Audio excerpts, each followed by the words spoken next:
Hi everyone, it's me Aki, and also here with me is Aki. Yes, Itorio. Yes, Aki Torio. So, siya yung napapanood niyo lagi kay Master Showman, and of course, remake natin ng Bagets sa TV5. Yes, Aki, anong bagong show mo ngayon?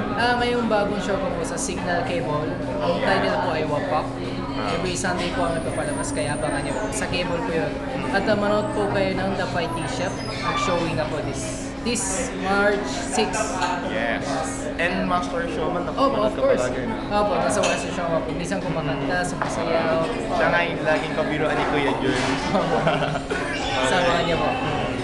TV series, do you have any TV series na... Ngayon, actually nag-aantay ko lang. Inaantay ko yung mga projects. So wala pa naman. And how about youth-oriented show? Do you have, after di ba Bagets, yung naging successful sa TV5, do you have other plans na magkaroon ng bagong youth-oriented? Actually, wala pa naman kong balita. Pero sabi ni boss, malapit daw, malapit karoon ng karoon. And sinong dream na ka-love team mo? Ngayon Ngayon ba? ngayon dream ko siguro si Marian Rivera po rin. Wow, Marian Rivera pa rin ha? Si taas na pangalan ko. Wala nga eh, halos lahat sila eh, kahit yung mga batch ng protege si Marian na yun. Sa younger, wala ka bang na... Sa younger, younger. siguro si